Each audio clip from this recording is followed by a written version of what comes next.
आज की स्टोरी इतनी बोन चिलिंग है कि इसे सुनकर आप सोचोगे कि क्या सही में इंसान की जान की कीमत इतनी सी ही है। क्योंकि जैसा कि बड़े बुजुर्ग कहते आए हैं कि हर किसी चीज के पीछे जड़, जोरू या जमीन होते हैं, बट आज के इस केस में ऐसा नहीं है। आज मैं जिस मर्डर केस के बारे में आपको बताने जा रहा हूँ उसके रीजन के बारे में तो आपने कभी सुना भी नहीं होगा और वीडियो की एंडिंग तो आपको बिल्कुल चौंका कर रख देगी। आज की वीडियो हमें मुंबई के वसी एरिया में ले जाती है। यह एरिया अपने शांत और खूबसूरत बीचेस के लिए फेमस है। इसी कारण आसपास के लोग अक्सर उन बीचेस पर घूमते रहते हैं। इसी तरह 26 जुलाई 2021 की शाम को भी लोग अपनी शाम गुजारने के लिए वहां घूम रहे थे। तभी अचानक से लहरों के साथ एक ब्लैक सूटकेस किनारे की तरफ चला आता है। जैसे ही वो किनारे से टकराता है तो आसपास के लोग उसके पास पहुंच जाते हैं, बट कोई भी उसे हाथ नहीं लगाता क्योंकि सबने सूटकेस की कहानियां सुन रखी थी। और पास ही खड़ा एक व्यक्ति पुलिस को भी कॉल कर देता है। कुछ देर बाद पुलिस वहां पहुंच जाती है और सूटकेस को इंस्पेक्ट करने लगती है। उसे देखने मात्र से वो सिचुएशन की ग्रेविटी को समझ जाते हैं और जब वो उसे खोलते हैं तो उनका शक सच्चाई में बदल जाता है क्योंकि सूटकेस में एक डिकैपिटेटेड यानी सर कटी बॉडी मौजूद थी। ऑल्दो उस बॉडी ने पूरे कपड़े पहन रखे थे। इसके बाद पुलिस आसपास के 1-2 किलोमीटर रेडियस में छानबीन करती है इस उम्मीद में कि उन्हें बॉडी का सर कहीं मिल जाए, बट अनफॉर्चुनेटली काफी समय तक सर्च करने पर भी उन्हें कुछ नहीं मिलता। इसके बाद डिकैपिटेटेड बॉडी को पोस्टमार्टम के लिए हॉस्पिटल भेज दिया जाता है और सूटकेस को पुलिस जब्त कर लेती है। पुलिस की कई सर्च पार्टीज आसपास के एरियाज को थोरोली सर्च करती है, बट उन्हें कोई क्लू नहीं मिलता। उनकी सारी मेहनत वेस्ट हो जाती है। अब वो पोस्टमार्टम की रिपोर्ट का इंतजार करते हैं, शायद वो कुछ क्लू दे। डेड बॉडी की अपीयरेंस से ये तो कंफर्म था कि वो कोई लेडी थी।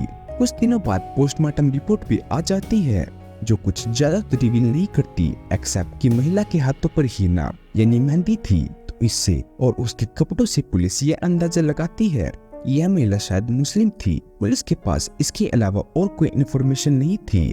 पुलिस ने इस हेडलेस बॉडी के कुछ फोटोग्राफ्स भी ली जिन्हें वो आसपास के एरिया में फैलाती है इस उम्मीद में कि कोई उसे पहचाने और आगे आकर कुछ इन्फॉर्मेशन प्रदान करे। वसी पुलिस डिपार्टमेंट ने मुंबई के बाकी पुलिस स्टेशंस को भी इन्फॉर्म कर दिया था कि अगर कोई इस डिस्क्रिप्शन से मिलते जुलती मिसिंग कंप्लेंट आती है तो उन्हें तुरंत संपर्क करे। वसी पुलिस के इतने एफर्ट्स के बावजूद भी उनके हाथों कोई क्लू नहीं लगा। डिस्क्रिप्शन से मिलती जुलती कोई मिसिंग कंप्लेंट नहीं आई। समय गुजरता गया बट इस केस में कोई प्रोग्रेस नहीं हुई।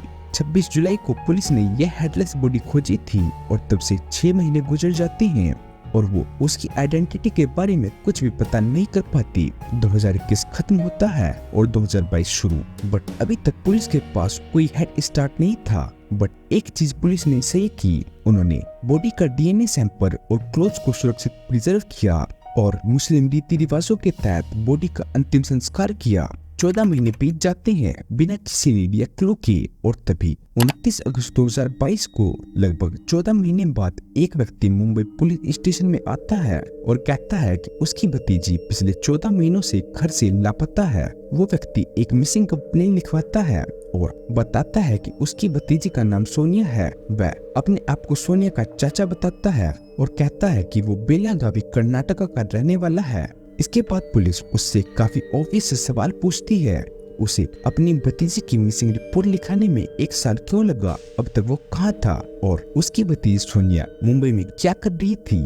वो बताता है कि सोनिया ने बचपन में ही अपने माँ बाप को गंवा दिया था और उसी ने उसे रेज किया है। वो फाइनेंशियली काफी अच्छे परिवार से बिलोंग करते थे और वो यह भी बताता है कि उसने साल 2017 में सोनिया की शादी यहीं मुंबई में रहने वाले एक व्यक्ति आसिफ से की थी जो सऊदी अरेबिया में काम करता था। शादी से दोनों आसिफ और सोनिया खुश थे और हंसी खुशी अपना जीवन व्यतीत कर रही थी।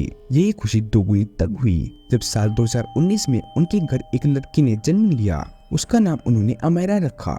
सोनिया के अंकल बताते हैं कि वो सोनिया से फ्रीक्वेंटली बात करते रहते थे, बट आखिरी बार सोनिया से उनकी बात जनवरी 2019 में हुई थी और फिर कई महीनों तक वो कम्युनिकेट नहीं कर पाए। दोनों अपने अपने परिवार के साथ व्यस्त थे। इसके बाद बकरा ईद आती है। वो सोनिया को कॉल करते हैं बट कोई कॉल नहीं उठाता। दोबारा ट्राई करते हैं, इस बार फोन स्विच ऑफ आता है। इसके बाद सोनिया के अंकल आसिफ का फोन ट्राई करते हैं बट वो भी नहीं उठाता। वो पुलिस के साथ सारी डिटेल शेयर करता है। इसके बाद पुलिस उसकी कंप्लेन रजिस्टर करती है और सोनिया के इन-लॉज का एड्रेस पूछती है और यह भी पूछती है कि क्या वो सोनिया के ससुराल गया था और गया था तो क्या उसे सोनिया वहां मिली। इसके बाद उसने पुलिस को जो बताया उससे पुलिस और भी ज्यादा सतर्क हो गई। वो बताता है कि सोनिया के ससुराल वाले एक जॉइंट फैमिली में रहते हैं। उसकी सास, ससुर और देवर एक साथ नाला सुपारा में रहते हैं। वो उनके घर पहले भी कई बार गया है बट इस बार जब वो वहां पहुंचा तो उसे पता चला कि आसिफ का परिवार वहां से मूव आउट कर गया है। कहाँ वो उसे नहीं पता था। वो पुलिस को बताता है कि उसने आसपास के लोगों से पूछताछ की, खुद भी खोजबीन की और मुंबई में रह रहे अपने बाकी संबंधियों से पूछा बट उसे कुछ भी पता नहीं चला। थोड़ी और कोशिशों के बाद उसे आसिफ की मां का फोन नंबर मिला जिसने उसे बताया कि वो नाला सुपारा को छोड़कर मुंबरा में रहने लगे हैं। सोनिया के अंकल अब उनके मुंबरा वाले घर पहुंचे जहां उन्हें आसिफ और उसकी बेटी अमारा तो मिलती है बट सोनिया नहीं। जब वो सोनिया के बारे में पूछते हैं तो आसिफ कहता है उसका किसी अनजान व्यक्ति के साथ अफेयर चल रहा था और उसी के साथ वो 1 साल पहले घर छोड़कर भाग गई थी। वो बताता है कि जाने से पहले वो एक लेटर भी लिखकर गई थी जिसे वो सोनिया के अंकल के सामने पढ़ता है जिसमें लिखा था कि वो आसिफ के साथ अब रहना नहीं चाहती क्योंकि वो किसी और से प्यार करने लगी है और उसी के साथ जा रही है। सोनिया के अंकल को आसिफ की बात पर यकीन हो गया और यही सच है यह सोचते हुए वह वापस घर चले गए। इसके बाद 27 अगस्त रिपोर्ट लिखाने से सिर्फ 2 दिन पहले उन्हें यह लगा कि सोनिया ऐसा गलत कदम नहीं उठा सकती। वो उसे पूरी तरीके से जानते थे। उन्होंने सोनिया को पाल पोस कर बड़ा किया था। मोरोवर सोनिया अपनी शादी से बहुत खुश थी और अपनी बेटी से बेइंतहा मोहब्बत करती थी और यदि उसके विचार कुछ और भी थे तो वो अपने चाचा चाची को तो बताती। एक और बात जो उन्हें परेशान कर रही थी वो यह थी कि यदि सोनिया 1 साल पहले आसिफ को छोड़कर चली गई थी तो आसिफ और उसके परिवार ने अब तक उन्हें क्यों इन्फॉर्म नहीं किया। इन सब चीजों ने मिलकर सोनिया के चाचा के अंदर आसिफ और उसके परिवार के प्रति शक पैदा कर दिया। अब उसने कुछ फैमिली और फ्रेंड से डिस्कस करके 29 अगस्त को जाकर एक मिसिंग कंप्लेन लिखवा दी। यहाँ से पुलिस ने केस को थामा और इन्वेस्टिगेशन शुरू की। पुलिस ने सबसे पहले पिछले 1 से 1.5 साल के अनसॉल्व केसेस और अनक्लेम्ड बॉडीज की लिस्ट निकाली। इन्हीं में से 26 जुलाई 2021 को वसई बीच पर बरामद हुई हेडलेस बॉडी वाला केस भी था। जब इस केस की फाइल खुलती है तो पुलिस सोनिया के अंकल को फोटो आइडेंटिफिकेशन के लिए स्टेशन बुलाती है। वो फोटो में कपड़े और हाथ पर एक चोट का निशान देखकर यह कंफर्म कर देता है कि वो उसकी भतीजी सोनिया ही थी जिसकी डेड बॉडी वसई बीच पर मिली थी। इसके बाद पुलिस आसिफ और उसकी फैमिली को बुलाकर भी फोटोज दिखाती है और वे फोटोज को अच्छी तरीके से देखकर इनकार कर देते हैं कि वो उस फोटो वाली लड़की को नहीं जानते और वो यह भी कहते हैं कि यह सोनिया हो ही नहीं सकती क्योंकि वो तो अपने लवर के साथ बहुत पहले बहुत दूर भाग गई थी। हालांकि जब आसिफ और उसकी फैमिली पुलिस को ये बातें बता रही थी तो पुलिस ने यह नोटिस किया कि वो बहुत नर्वस और एंग्शियस थे जिससे पुलिस का शक उन पर और बढ़ता चला गया। पुलिस को लग रहा था कि ये फैमिली या तो झूठ बोल रही है या कुछ छिपा रही है। हालांकि किसी के फोटो को ना रिकॉग्नाइज करने का मतलब यह नहीं कि उसे ही क्राइम का जिम्मेदार ठहरा दिया जाए। इसलिए पुलिस ने उन्हें जाने दिया और अपने हिसाब से इन्वेस्टिगेशन शुरू की। पुलिस का सीधा शक आसिफ और उसकी फैमिली पर था क्योंकि सोनिया को मिसिंग हुए 14 महीने हो गए थे और उन्होंने यह जानने की कोशिश भी नहीं की कि उसके साथ क्या हुआ। इसके बाद पुलिस उस अनआइडेंटिफाइड बॉडी के डीएनए सैंपल को आसिफ और उसकी बेटी के डीएनए के अगेंस्ट टेस्ट करती है और जैसा उनका शक था तीनों सैंपल मैच हो जाते हैं जिससे ये कंफर्म हो जाता है कि विदाउट अ डाउट वो हेडलेस डेड बॉडी अमेरा की मदर आसिफ की वाइफ सोनिया की ही थी। हाउएवर अब सबके सामने यह क्वेश्चन था कि सोनिया को क्यों और कैसे मारा गया।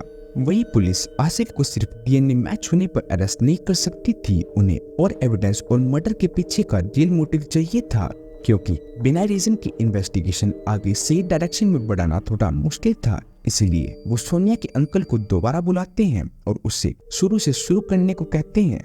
वो जानना चाहते थे कि सोनिया के डिसअपीयरेंस का क्या प्रोबेबल कारण हो सकता है। पुलिस सोनिया, उसकी शादी, उसकी बच्ची और आसिफ के बारे में उससे छोटी से छोटी जानकारी लेती है। पुलिस उससे पूछती है कि दहेज या आसिफ के अफेयर जैसी कोई प्रॉब्लम तो नहीं है।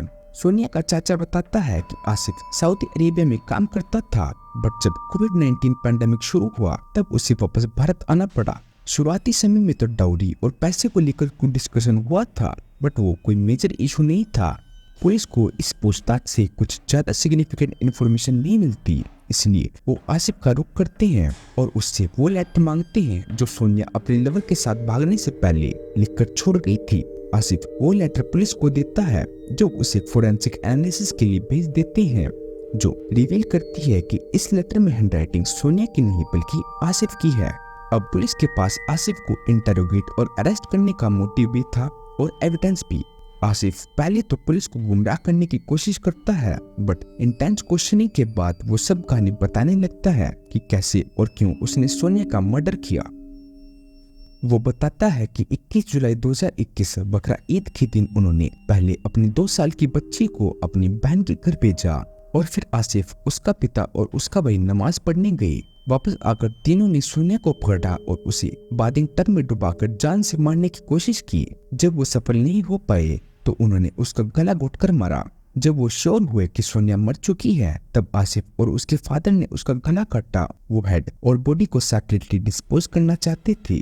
पकड़े जाने का उन्हें इतना ज्यादा डर था कि आसिफ ने कटे हुए सर से बालों को भी ट्रिमर से काट दिया कि यदि वो पुलिस के हाथों भी लगे तो उसे पहचानने में काफी समस्या हो। इसके बाद आसिफ और उसके भाई ने कटे सर को बाइक से ले जाकर नाले में फेंक दिया। बॉडी को डिस्पोज करने के लिए उन्होंने अपने जीजा को बुलाया, जो एक कैब ड्राइवर था। इसके बाद वो धड़ को बड़ी से सूटकेस में डालकर फंसी बीच पर फेंक आते हैं।